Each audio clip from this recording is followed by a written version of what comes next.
जय श्री राम। आज भक्तमाल के रचयिता श्री नाभा गोस्वामी जी के जीवन चरित्र को श्रवण तथा मनन करेंगे। श्री नाभा जी का जन्म महाराष्ट्र के एक ज़िले में हुआ था। श्री नाभादास जी जन्म से ही नेत्रहीन थे। इनके श्रीमुख पर नेत्र के चिन्ह तक नहीं थे। इससे इनके पिताजी काफ़ी दुखी हुए और उन्होंने इन्हें ज्योतिष शास्त्र के पास, जो कि ज्योतिष शास्त्र के विद्वान थे, उनके पास ले जाके इनको दिखाया और इनके भविष्य के बारे में पूछा। तो ज्योतिषियों ने बताया कि यह अद्भुत बालक हैं और ये लाखों लोगों को आगे चल के भक्ति के मार्ग पर प्रशस्त करेंगे। जब इनकी आयु 2 वर्ष की हुई तब इनके पिता का देहांत हो गया। इसके बाद इनका पालन पोषण इनकी माताजी करने लगी। जब श्री नाभाजी 5 वर्ष के हुए उस समय महाराष्ट्र में भयंकर अकाल पड़ गया। कोई फल खाकर तो कोई घास खाकर गुजारा करने लगा। अकाल से पीड़ित होकर इनकी माता जल और अन्न की तलाश में भटकने लगी। कहीं दूर दूर तक कुछ नहीं मिला। भटकते हुए वे राजस्थान आई। वहाँ एक वन में वृक्ष के नीचे बालक को बिठा दिया। थकान के कारण बालक को साथ लेकर घूमना कठिन हो गया था। अतः माता ने कहा, बेटा तुम यहीं बैठो, मैं अन्न जल की खोज करके आती हूँ। अन्न जल की खोज में माता बहुत दूर तक निकल गई और कमजोरी के कारण पृथ्वी पर गिर पड़ी। उस समय उनको यह विश्वास हो गया कि अब इनके प्राण नहीं रहेंगे। तो उन्होंने भगवान से कहा, भगवान मेरे बालक की रक्षा कीजिए। अपने बालक अपने परिवार की तो रक्षा हर कोई करता है, पर दूसरों के सुहृद तो सिर्फ आप ही हैं। काफ़ी देर हो गया। जब नाभाजी की माताश्री उनके पास नहीं आई तो नाभाजी अपनी माँ को पुकारने लगे। कभी इस पेड़ से टकराते तो कभी उस पेड़ से टकराते और नर की सहायता मांग रहे थे। जब इनको यह निश्चय हुआ कि अब किसी नर की सहायता मांगने से कुछ नहीं होगा, अब तो नारायण की ही सहायता मांगनी होगी, तो यह करुण स्वर से भगवान को पुकारने लगे। उसी समय दैव योग से श्री किल्लदेव जी और श्री अग्रदेव जी, यह 2 महापुरुष हरिद्वार कुंभ का स्नान करके गलता आश्रम की तरफ जा रहे थे। गलता आश्रम श्री गाला ऋषि का माना जाता है। चलते चलते संतों को 2 मार्ग पड़े। एक मार्ग जो जंगल की तरफ जाता था और दूसरा मार्ग राजमार्ग था। संतों ने सोचा कि जंगल से जाना ठीक नहीं है, इसलिए राजमार्ग से जाना उचित है।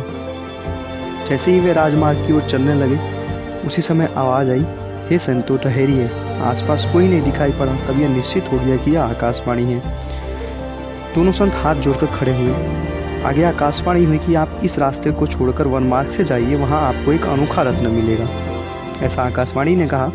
आकाशवाणी मौन होने के बाद दोनों संत सोचने लगे कि हम फक्कड़ महात्माओं को रत्न से क्या लेना देना, ये कैसी आकाशवाणी हो गई।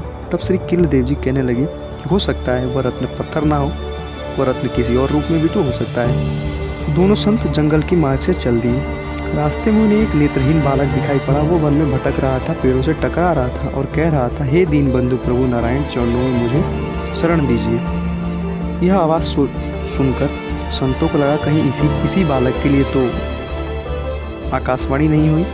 तब श्री किल्लदेव जी ने नाभाजी से कहा, वत्स। जैसे ही यह शब्द सुना वे जान गए कि कोई महात्मा है। आवाज़ की दिशा अनुसंधान करते हुए नाभाजी संत के चरणों में प्रणाम किया। संतों ने नाभाजी से कुछ प्रश्न पूछे, जिसका नाभाजी ने बहुत ही सरलता से उत्तर दिया। प्रश्न कुछ ऐसे थे जिसका उत्तर बड़े बड़े साधक भी नहीं दे पाते। तब संतों ने इनके माता पिता के बारे में पूछा। सारी घटनाक्रम सुन के संतों को भी दुख हुआ। संतों ने इनसे पूछा, क्या तुम हमारे साथ चलोगे? हम गलता जा रहे हैं। बालक ने कहा, हाँ मैं भी चलूँगा। तब श्री अग्रदेव जी ने अपने गुरु भाई श्री किल्लदेव जी से कहा, यह तो निश्चित ही इस बालक की भीतरी वाली आँख खुली हुई है, परंतु यदि यह बाहर वाली आँख भी खुल जाए तो यह अधिक सेवा के योगी हो सकता है। सर्वसमर्थ सिद्ध महात्मा श्री किल्लदेव जी ने अपने कमंडलों से जल निकालकर नाभाजी के नेत्रों पर छिड़क दिया। तत्पश्चात नाभाजी के नेत्र बाहर आ गए और नेत्र खुलते ही इन्होंने सर्वप्रथम किसके दर्शन किए? न किसी सांसारिक माया का दर्शन किया, संत भगवान का दर्शन पाया इन्होंने और उनके चरणों पर गिर पड़े। इनके नेत्रों से आंसू से उन्होंने संतों के चरण को धो दिए। संत महात्मा अवैष्णव के हाथ से कुछ ग्रहण नहीं करते, तो वो बालक को दीक्षा देने का निर्णय किया। श्री अग्रदेव जी ने बड़े गुरु भाई श्री किल्लदेव जी से प्रार्थना की कि आप बड़े हैं, इस बालक पर कृपा करें। श्री किल्लदेव जी ने कहा, नहीं, आप ही से दीक्षा कीजिए, ये बालक आपका ही है।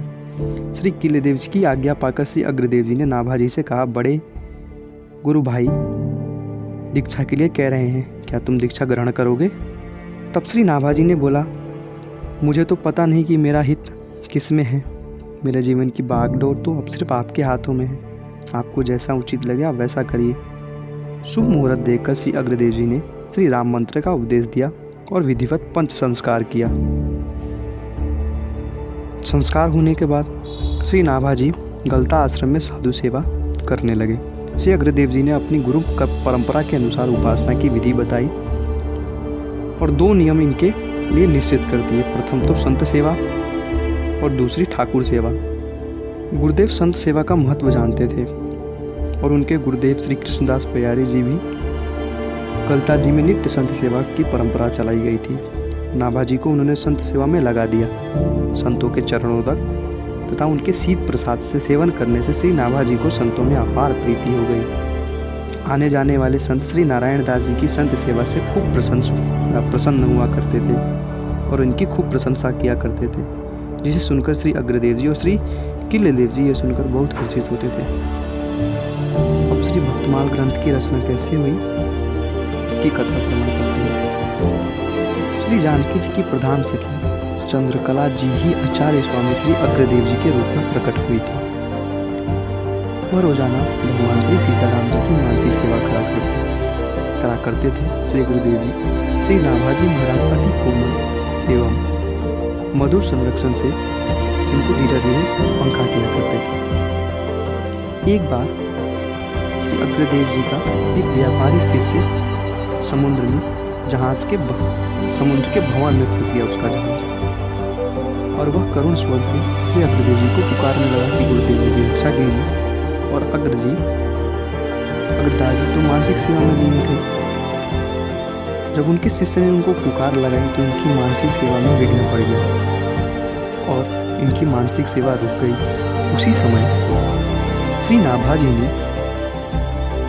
जिस पंखे से अग्रजीत को वो पंखा जल रहे थे, उसी पंखे से उन्होंने जोर से हवा चलाई तो वो जहाज उस भंवर से निकल के आगे निकल गया। तब श्री नाभाजी ने अपने गुरु से निवेदित किया, प्रभु जहाज तो बहुत दूर निकल गया, अब आप कृपा करके मानसिक सेवा प्रारंभ कीजिए। तब श्री अग्रदास जी का ध्यान छूटा और उन्हें लगा कि शायद कोई सिद्ध महात्मा आ गया जिन्होंने मेरे हृदय की बात जान ली। उन्हें यह नहीं लगा था कि नाभाजी यह बात जान सकते हैं। अब आसपास कोई नहीं दिखाई दिया। तब नाभाजी से पूछा कि अभी कौन बोला, इसकी आवाज़ हमने सुनी। श्री नाभाजी ने हाथ जोड़कर कहा, जिस अनाथ को आपने कृपा करके जंगल से यहाँ लाया, जिसको आपने बचपन से शीत प्रसाद संतों के पत्तल में बचा हुआ शेष भोजन प्रसाद देकर पाला, आपके उसी दास ने अभी यह प्रार्थना की। श्री नाभाजी के उपयुक्त कथन सुनकर श्री अग्रदेव जी को महान आश्चर्य हुआ। मैंने विचार करने लगे कि इसकी यहाँ मेरी मानसिक सेवा का प्रवेश हो गया और यही खड़े खड़े इसने जहाज की रक्षा कैसे की। विचार करते हुए उन्होंने बड़ी प्रसन्नता हुई। ये जान गए कि यह सब संतों के शीत प्रसाद का प्रभाव है, तो इसको ऐसी दिव्य दृष्टि प्राप्त हुई। अब जो मानसिक सेवा अधूरी रह गई थी उन्होंने पुनः लग गए और सेवा पूर्ण करने के बाद श्री अग्रदेव जी ने नाभाजी से कहा कि तुम पर साधुओं की कृपा है।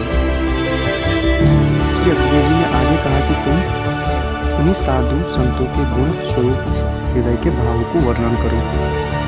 इस आज्ञा को सुनकर श्री नाभाजी ने हाथ जोड़कर कहा, भगवान मैं श्री राम श्री कृष्ण के चरित्र को तो कुछ गा भी सकता हूँ, परंतु संतों के बारे में उनके गूढ़ रहस्यों को समझना मेरे लिए अति कठिन है। तब श्री अग्रदेव जी ने समझाकर कहा, जिन्होंने तुम्हें मेरी मानसिक सेवा तक पहुंचाया वही भगवान तुम्हारे हृदय में आकर सब रहस्य को खोल देंगे। तब श्री नाभाजी ने अपने गुरुदेव के चरणों में नमन किया और उनकी आज्ञा पाकर श्री भक्तमाल ग्रंथ की रचना की। जय श्री राम। यहाँ भक्तमाल के रचयिता परम संत श्री नाभा गोस्वामी जी का जीवन चरित्र पूर्ण हुआ। उम्मीद है आपको अच्छा लगा होगा। सादर प्रणाम। जय श्री राम, जय श्री सीताराम।